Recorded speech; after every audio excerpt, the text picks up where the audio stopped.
Assalamualaikum warahmatullahi wabarakatuh. Alhamdulillah nahmaduhu wa nasta'inuhu wa nastaghfiruh wa na'udzu billahi min shururi anfusina wa min sayyiati a'malina. Man yahdihillahu fala mudilla lahu ومن يضلل فلا هادي له. أشهد أن لا إله إلا الله وحده لا شريك له وأشهد أن محمدا عبده ورسوله وبعد. Kita sampai hadis Ubadah bin Samit radhiyallahu anhu qala Rasulullah sallallahu alaihi wasallam, man syahida, barang siapa bersaksi, maksudnya yakin dan diikrarkan, bukan menyaksikan. Saya pernah dengar seorang pendeta yang menjelek-jelekkan persaksian kaum muslimin. Namanya bersaksi itu kan udah melihat, memang udah melihat Tuhan, melihat Nabi Muhammad, kok berani-beraninya bersaksi. Dia pakai kaidah bahasa Indonesia. Syahida yasyhadu sini bahasa Arab, yang dimaksud meyakini kemudian mengikrarkan, menyatakan kepada dunia, kepada orang lain, bukan disembunyikan. Kalau disembunyikan dan tidak ada halangan, maka tidak sah. Contoh Fir'aun. Apakah Fir'aun meyakini bahwa Musa itu benar?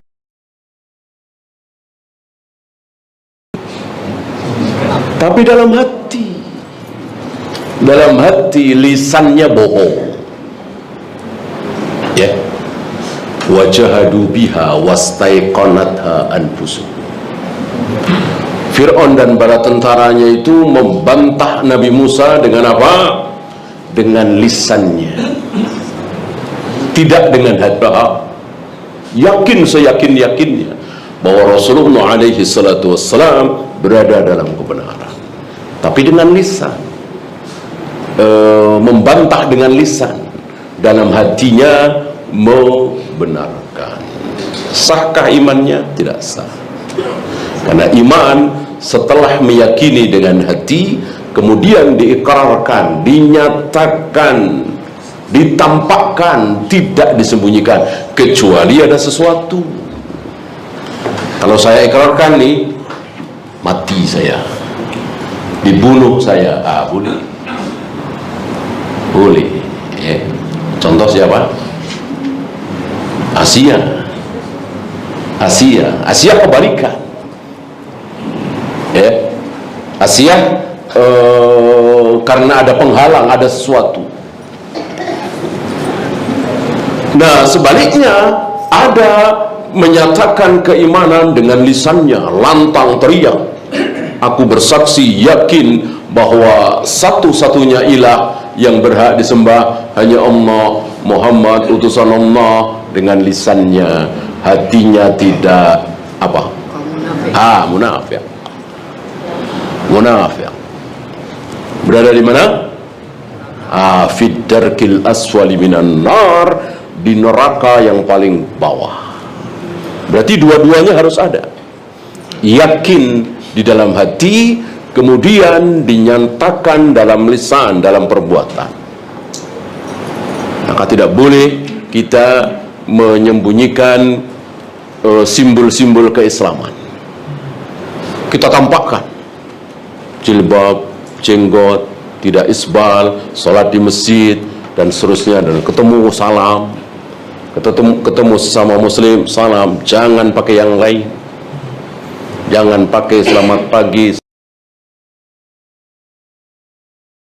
salam Islam, Bahkan ahlan wa sahlan ya ibna ammi Rasulillah dikatakan salam jahiliyah oleh siapa? Masih ingat? Nah, Ibnu Abbas.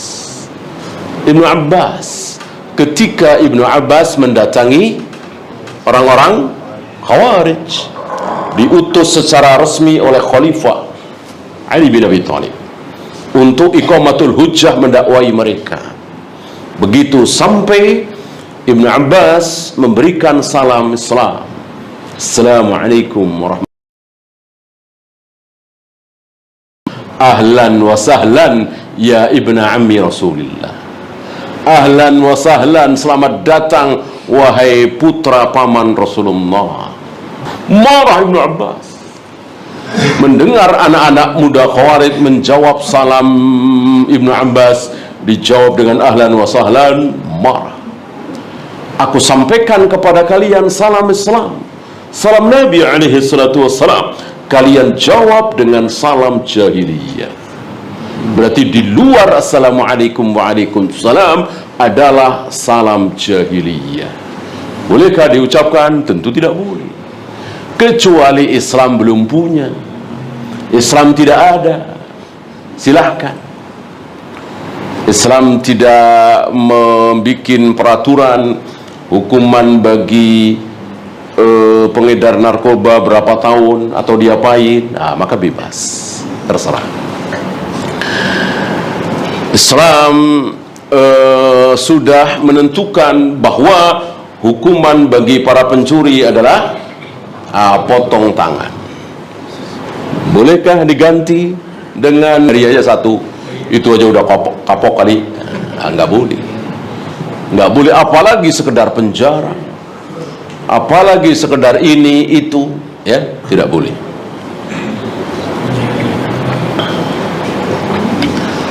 Nah, barang siapa bersaksi, jangan lupa antum apa yang dimaksud bersaksi.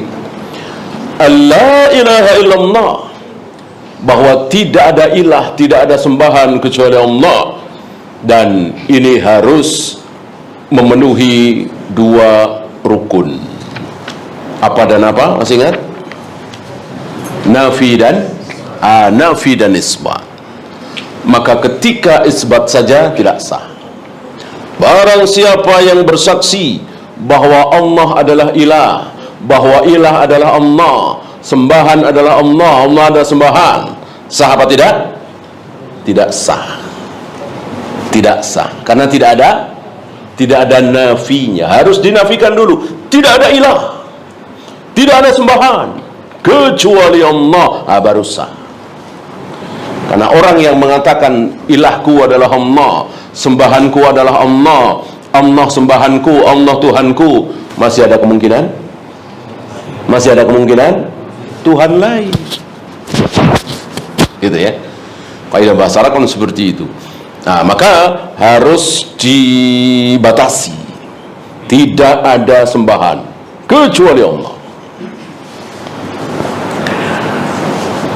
Wahdahu la syarikalah, satu-satunya, tidak ada sekutu bagi Allah. Jibril bukan, Mikail bukan, Rasulullah bukan, Ibrahim bukan, apalagi sekedar wali-wali. Itu bukan sekutunya Allah. Tidak bersama-sama dengan Allah mengatur jagat raya alam semesta ini. Sufiyah mengenal apa? Masih ingat? Wali abdal, wali kutub. Katanya wali kutub ini bersama dengan Allah mengatur jagat raya alam semesta. Ini luar biasa, luar biasa. Bersama dengan Allah, ya. Maka sekali waktu minta kepada Allah boleh, sekali waktu minta kepada wali kutub ini boleh. Mereka punya doa, ya ghais hadzal zaman, wahai penolong zaman ini. Yang dimaksud bukan Allah. Jadi setiap zaman itu, terutama setiap 100 tahun sekali, ada itu wali abdal, makanya disebut abdal. Selalu ada gantinya. Mati satu, ada gantinya. Nanti mati, ada gantinya lagi. Terus gitu. Cuman kata mereka tidak diketahui siapa. Tapi pasti ada katanya. Dan boleh menyeru si wali abdal ini. Luar biasa kesyirikan dari sebagian torekot-torekot sufi ya.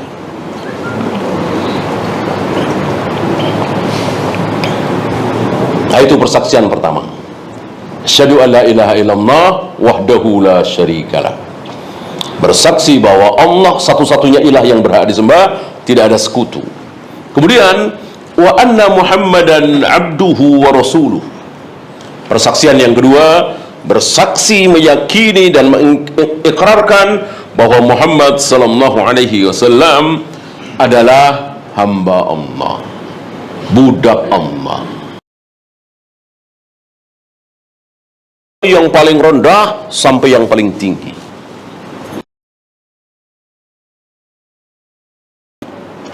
Rendah sekali kan? Dan memang kita di hadapan Allah itu harus rendah. Allah itu kalau sudah berhadapan dengan perintah dan larangan Allah, kita harus buang akal kita. Artinya apapun perintah Allah kita laksanakan walaupun sangat-sangat tidak masuk akal. Seperti kejadian beberapa hari yang lalu, yang maksudnya tanggalnya ya, kejadiannya sudah ribuan tahun yang lalu, tapi 10 Dzulhijjah ada seorang ayah menyembelih anaknya, kan sangat tidak masuk akal, tidak sesuai dengan nurani logika siapapun. Tapi karena ini perintah Allah, maka Nabi Ibrahim, Nabi Ismail seolah menjadi orang yang sangat bodoh, nggak punya akal, nggak punya nurani, nggak punya logika. Mosok anak sendiri disembelih. Dan anaknya mau nggak disembelih? Mau. Kan gila ini. Kalau pandangan orang awam yang tidak kenal wahyu, gila.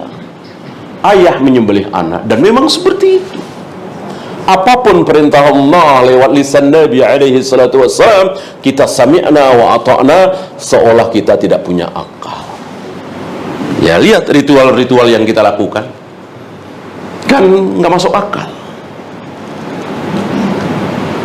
Yang kentut pantatnya, yang dibasuh tangannya, wajahnya, kakinya, kan nggak masuk akal. Yang masuk akal, ya cebokin aja kan, itu lebih masuk akal.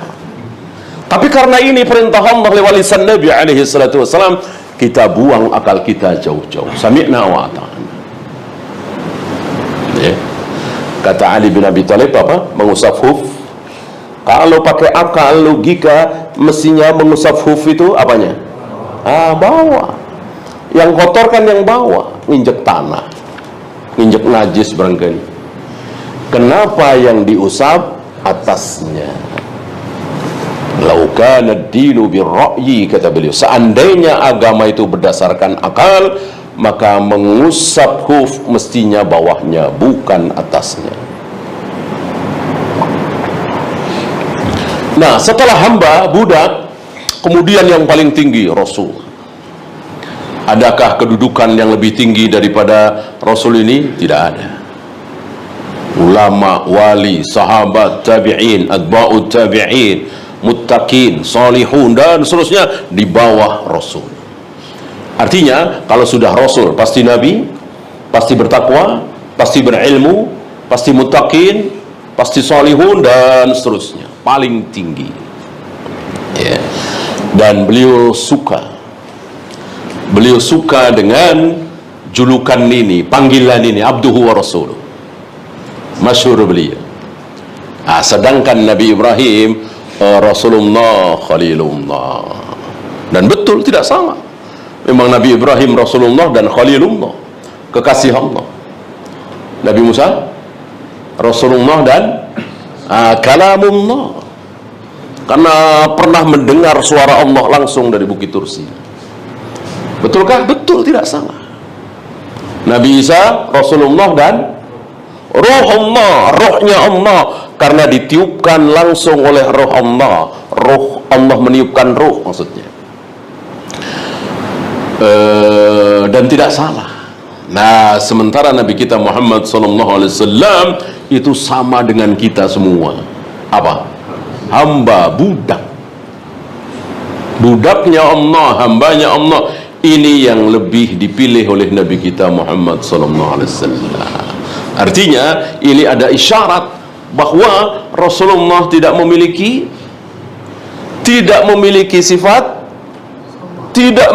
sifat ketuhanan sedikit pun. Sementara sebagian saudara-saudara kita, terutama dari tarekat-tarekat sufiyah, meyakini ada sifat ketuhanan pada diri Nabi SAW. Ini ada isyarat. Lihat hamba, gimana punya sifat ketuhanan, hamba, budak, rendah serendah-rendahnya. Berapa kali beliau menginginkan sesuatu tidak terlaksana. Beliau tidak menginginkan sesuatu malah terlaksana. Beliau barangkali sampai nangis-nangis memohon supaya Abu Jahal, Abu Lahab, Abu Talib diberi hidayah supaya masuk Islam. Tidak dapat, tidak dikasih. Ya. Sementara Salman Al-Farisi, saudara bukan, kenal bukan, baru datang kan dari Faris. Ya. Begitu melihat Nabi, mendengar ucapan Nabi, langsung beriman. Ibnu Qayyim mengatakan, seolah Allah mengatakan, turidu Aba Talib wa uridu Salman. Wahai Muhammad, engkau menginginkan Abu Talib supaya masuk Islam, dapat hidayah. Aku tidak, aku menginginkan Salman Al-Farisi. Ini yang terjadi. Ya. Bahkan yang dikutuk dan dilaknat oleh Nabi selama sebulan itu, salah satunya masuk Islam. Betul-betul beliau tidak memiliki sifat ketuhanan sedikit pun.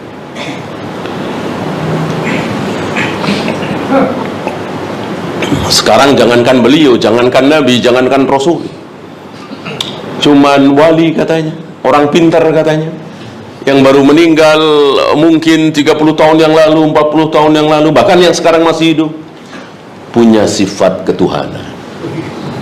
Ya, ikut mengatur. Ya. Dan Ma'ruf ini akhir-akhir ini luar biasa.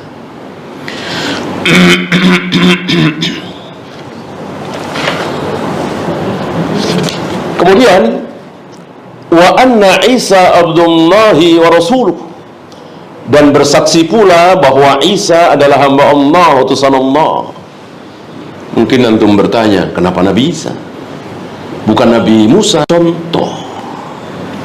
Contoh artinya meyakini bahwa Nabi Musa kalamullah, Nabi Ibrahim Khalilullah, sama apa tidak? Meyakini Nabi Isa hamba dan utusannya? Tentu sama. Ini contoh, ya. Bukan berarti bahwa Nabi Isa lebih dari Nabi Ibrahim, lebih dari Nabi Nuh, lebih dari Nabi Musa nanti dulu. Tidak bisa sekedar ada kalimat seperti ini lalu disimpulkan, oh berarti Nabi Isa lebih mulia dari Nabi Ibrahim. Tidak, ya. Contoh yang kedua, ada sesuatu pada diri Nabi Isa yang difahami oleh sebagian manusia, jutaan manusia, ya. Karena entah berapa juta manusia yang menyembah Nabi Isa. Ini maka disebut bahwa Nabi Isa sama dengan Nabi Muhammad alaihi salatu wasalam, cuman budaknya Allah, hambanya Allah. Maka apa yang diucapkan oleh Nabi ini ditirukan oleh, apa yang diucapkan oleh Nabi ini ditiru oleh Imam Al-Barbahari, Imam At-Tahawi, Syekhul Islam Ibn Taimiyah. Apa? Salah satu manhaj dalam Islam adalah mengusap khuf. Tentu kita bertanya, lah mengusap khuf kan masalah fikih, bukan masalah akidah, bukan masalah manhaj. Kenapa dimasukkan dalam kitab akidah? Kenapa dimasukkan dalam syarhus sunnah, usulus sunnah? Padahal cuma masalah fikih mengusap khuf. Jawabnya, kalau Nabi Isa tadi, ya, jawabannya begitu. Kenapa beliau Rasulullah alaihi salatu wasalam memilih Nabi Isa, bukan Nabi Musa, bukan Nabi Ibrahim? Padahal jelas lebih mulia dari Nabi Isa. Jawabannya tadi, karena Nabi Isa disalahfahami, dicatut namanya, disembah sebagai Tuhan. Maka beberapa a'immah menyebut di dalam kitab manhajnya, kitab akidahnya, kitab yang berisi tentang akidah dan manhaj, sesuatu yang fikih. Dan fikihnya kan bukan subuh 2 rakaat, maghrib 3 rakaat, ya, cuman mengusap khuf. Jawabnya jawabnya karena ada syariat mengusap khuf tidak ada. Gimana khuf diusap? Kaki nggak pakai khuf saja, kaki diapain? Pernah lihat orang Rafidhah berwudu? Sepertinya ada beberapa videonya, ya kan? Wudu seperti agak beda, ya. Kemudian terakhir di pas kaki kita diusap, sama kayak kita ngusap kepala, ya. Lah pakai khuf, ya kaki aja diusap. Gimana khuf, ya? Ya mereka nggak ada. Maka karena ada ciri khas kesesatan Islam yang hak, salah satu sunnah adalah mengusap khuf, gitu ya. Ini Nabi Isa alaihi salatu wassalam, karena beliau disembah, diselewengkan sebagai Tuhan atau anak Tuhan, maka disebut oleh Nabi alaihi salatu wassalam sebagai hamba Allah, budaknya Allah. Ila Maryam, dan kalimat yang Allah berikan, Allah tiupkan ke Maryam. Jadi Maryam hamil tanpa seorang laki-laki hanya karena Allah tiupkan ruh ke rahim Maryam. Ada berapa? Yang seperti ini ada berapa? Ada satu. Masih ingat ada berapa macam penciptaan manusia? Yang beda dengan kita ada 3. Kalau total ada 4. Pertama, tanpa ayah, tanpa ibu, tanpa seorang laki-laki, tanpa seorang perempuan, langsung dari tanah diciptakan oleh dengan kedua tangan Allah. Ma mana'aka antas sudah lima khalaqtu biyadayya. Aku telah ciptakan Adam dengan kedua tanganku, langsung. Maka tidak ada manusia, tidak ada makhluk yang fisiknya sebagus, seindah, setampan, sekuat Nabi Adam alaihi salatu wassalam. Kenapa? Karena tercipta langsung oleh kedua tangan Allah, tanpa laki, tanpa perempuan, ya. Oleh karena itu Nabi mengatakan separuh ketampanan Allah berikan kepada Yusuf. Maksudnya apa? Maksudnya separuh ketampanan Adam, ya. Maka menurut ulama ahlus sunnah yang paling tampan luar biasa adalah Adam. Gimana tidak, tercipta langsung oleh kedua tangan Allah, tanpa ayah, tanpa ibu. Yang kedua, tanpa ibu tapi dengan ayah, maksudnya dengan seorang laki-laki, yaitu Hawa. Tercipta dari apanya Adam? Iya, tulang rusuk yang paling ujung, yang paling bengkok, ya. Jadi tidak benar kalau seluruh istri di muka bumi ini tercipta dari tulang rusuk suaminya. Bukan. Itu khusus siapa tadi? Hawa. Tercipta dari tulang rusuk Adam. Kalau laki perempuan sekarang ini ya semua sama, dari air mani ayah bertemu dengan air ibu, nggak ada tulang rusuk, ya. Ada yang berpendapat seperti itu, ya. Nggak ada istilah jadikanlah aku tulang rusukmu, gitu kan. Nah, ya biasalah bocah-bocah sekarang gitu, ya kan. Bye. Ya keliru itu. Jadi seolah kalau jodoh itu dari tulang rusuknya. Ya kalau istrinya 2 Itu harusnya 2. Kalau 4 gimana? Habis. Ini nggak paham dia. Maksudnya itu Hawa, bukan seluruh wanita. Itu yang kedua. Yang ketiga tadi Nabi Isa alaihi salatu wassalam tanpa ayah dengan ibu. Ya. Yang ketiga, yang keempat, kita semua dengan air ayah dan air ibu.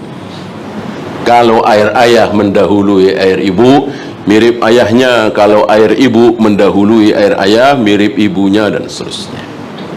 Adakah yang kelima? Tidak ada. Maka kalau ada yang kelima, wajib ya. Saya tidak punya ayah, saya tidak punya ibu, saya muncul dari balik bukit ini, ya, jangan percaya. Jangan percaya, pasti bohong.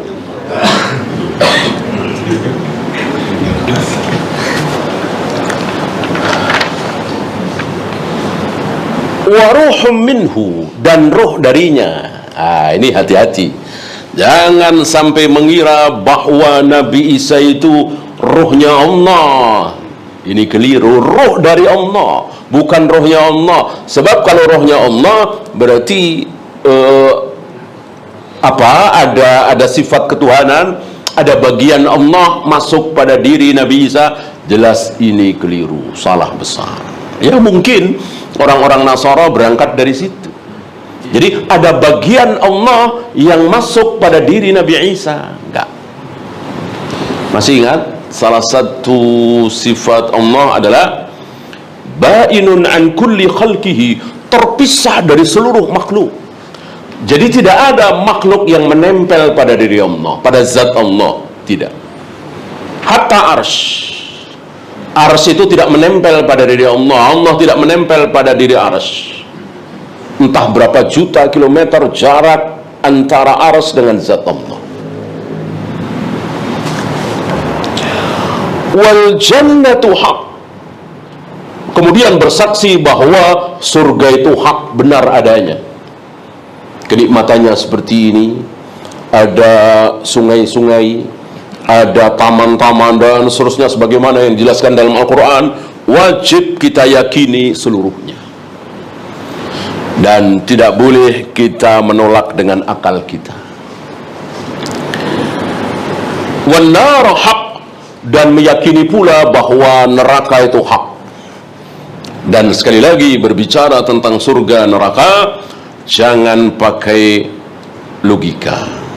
Seperti kemarin kalau tidak salah, ya, masih berbicara masalah teknis gitu. Kemarin ada yang bertanya kan, itu surga neraka kan, surga kan tingkatannya nggak sama itu.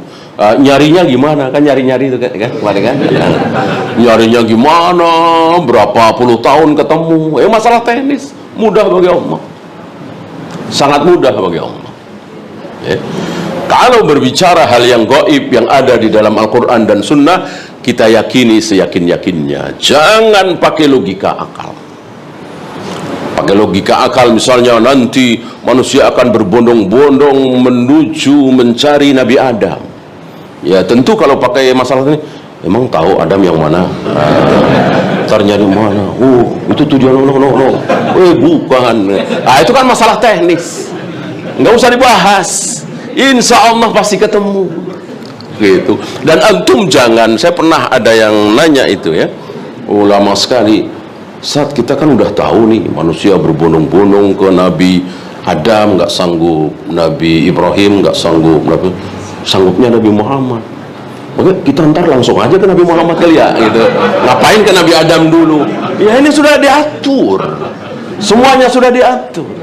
Nggak mungkin kita keluar dari apa yang dikehendaki oleh Allah. Memang seperti itu keadaannya. Ya, kita insya Allah mungkin dibikin lupa dengan riwayat itu, dibikin lupa, dan semua berharap kepada manusia pertama Adam alaihi salatu wassalam. Walaupun kita sudah pernah dengar hadis itu, nggak akan sanggup Nabi Adam, nggak akan sanggup Nabi Ibrahim, Nabi Musa dan seterusnya. Yang sanggup hanya Nabi Muhammad SAW. Tapi tetap memang harus melewati seperti itu.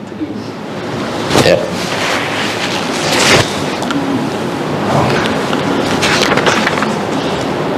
Nah, setelah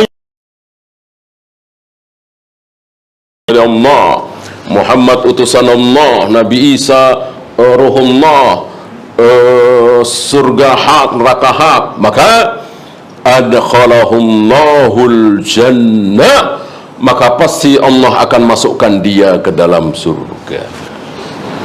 Berarti syarat masuk surga diawali oleh keyakinan. Meyakini Allah begini, meyakini Nabi Isa begini, Nabi Ibrahim begini, Nabi Muhammad SAW begini, surga begini, neraka, yakin betul, tidak ragu sedikit pun, ya. Karena ada yang ragu, apa iya ada seorang manusia umurnya 1000 tahun, 950 tahun, 900, apa iya? Ragu dia. Ya, dia melihat keadaan manusia sekarang yang 100 tahun, 110 tahun udah kayak apa badannya, ya kan? Ini 1000 tahun, 900 tahun. Ragu dia.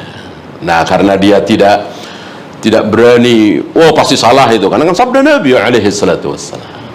Maka ditakwil, persis Yahudi, ditahrif. Betul Nabi Nuh itu umurnya 1000 tahun, tapi umur apa? Umur risalahnya, gitu. Saya pernah dengar itu, umur risalahnya, bukan umur usia badannya, bukan. Nah, ini kelakuan Yahudi seperti ini, Bani Israel seperti ini, merubah suka-suka dia. Berbeda dengan para nabi, para rasul, para sahabat, para tabi'in, meyakini apa adanya. 900 ya 900, 1000 ya 1000. Ala ma kana minal amal, berdasarkan amal. Timbul pertanyaan, amal mempengaruhi apa? Yang mempengaruhi masuk surga apa tadi? Keyakinan. Tentu ini rahmat Allah. Nah, mau surga yang mana? Apa tinggi, sedang, rendah? Tergantung amalnya. Jadi amal itu akan mempengaruhi dia berada di surga mana. Bukan mempengaruhi. Adapun masuk surga bukan karena amal. Sabda Nabi alaihi salatu wassalam, lalu Nabi ditanya, termasuk engkau ya Rasul? Iya, termasuk aku. Ya. Jadi betul-betul kita masuk surga adalah rahmat Allah. Nah, kita berada di surga yang mana tergantung amal kita masing-masing.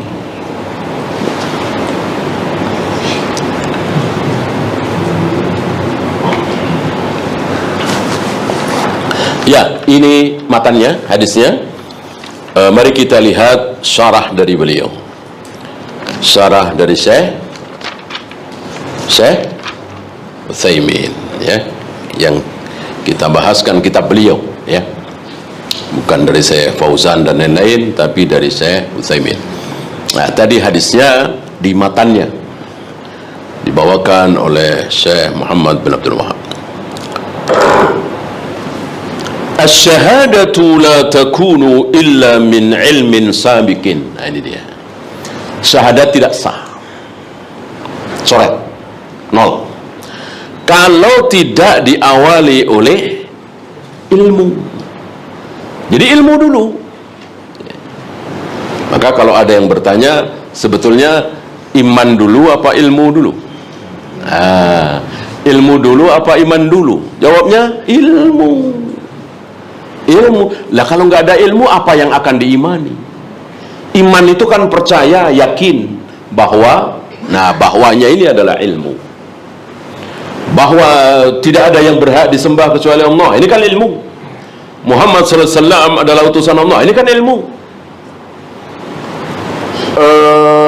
Di neraka ada minuman bernama tinatul khabal, perasan keringat ahli neraka. Ini kan ilmu. Ayo, mau diimani apa tidak? Percaya apa tidak? Gitu. Ada firqah besar di negeri kita ini, mendunia bahkan, meyakini bahwa iman dulu baru ilmu. Ini salah besar. Apa yang akan diimani kalau tidak ada ilmu? Maka sekali lagi beliau mengatakan, asyhadatu la takunu illa min ilmin sabiqin. Yang namanya syahadat, persaksian itu pasti diawali oleh ilmu. Nah, ilmu itu akan diyakini apa tidak, terserah masing-masing. Abu Bakar meyakini, Umar meyakini, Utsman meyakini, Ali meyakini. Abu Jahal tidak, Abu Lahab tidak. Kan sama-sama dapat ilmu dari Nabi SAW.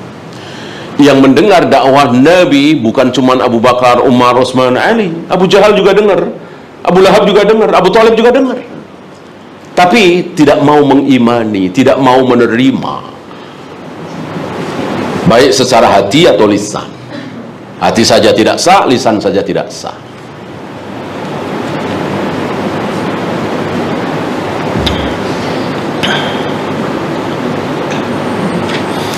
Illa man syahida bil haqqi wa hum ya'lamun. Nah, ini dia.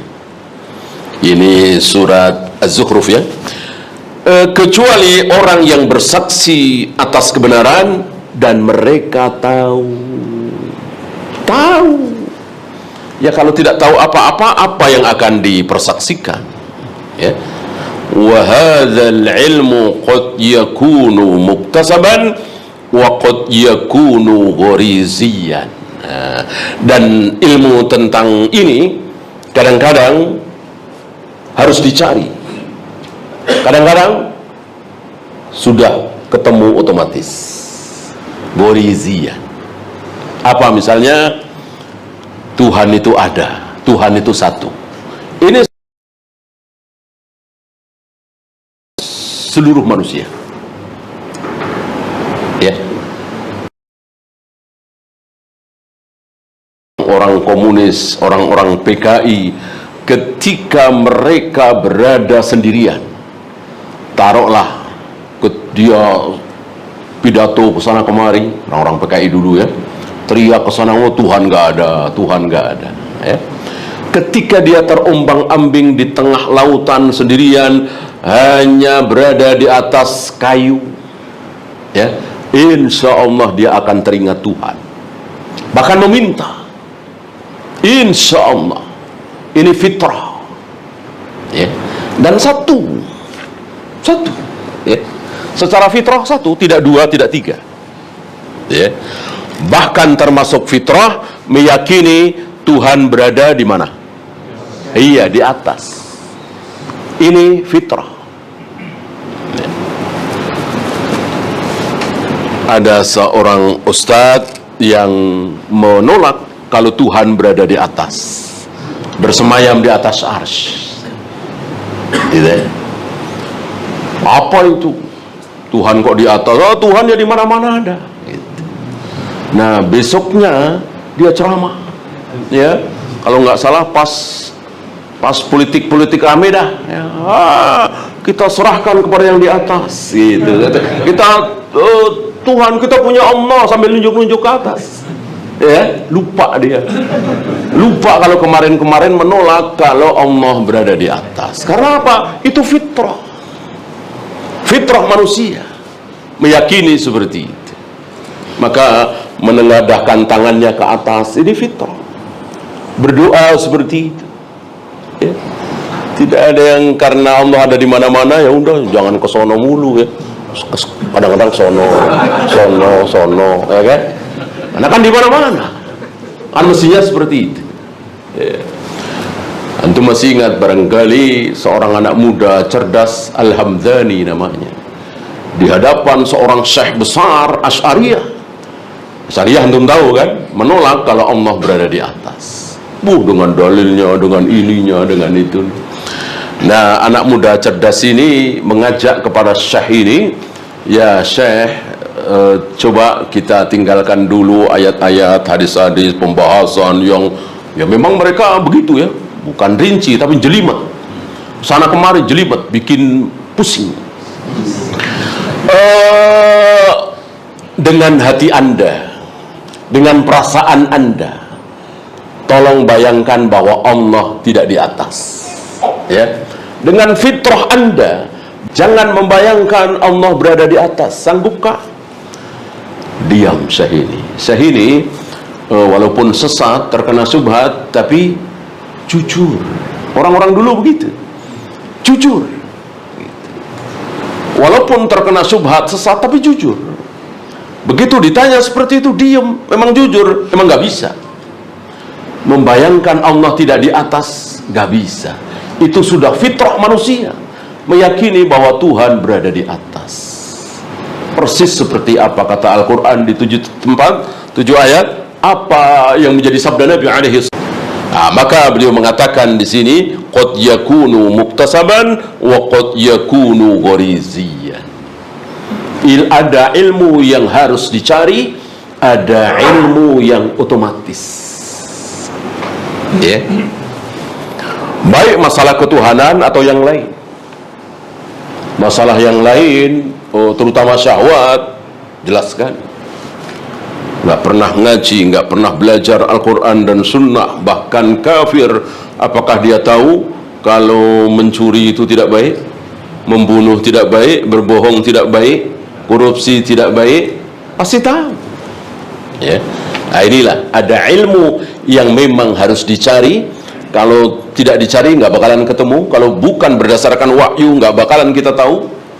Seperti berapa kali kita melempar jumrah, berapa rakaat salat maghrib, ya, malam tanggal berapa kita bermalam di Musdalifah, bermalam di Mina. Tentu nggak akan tahu kalau tidak dengan iktisab. Ya. Fal ilmu bi annahu la ilaha illallah ghariziyun. Meyakini bahwa Tuhan hanya ada satu, nggak mungkin ada 2, 3, 4. Ini ilmu yang ghariziyun, bukan ilmu iktisab, tapi gharizi. Memang fitrah manusia seperti itu. Beliau membawakan dalil.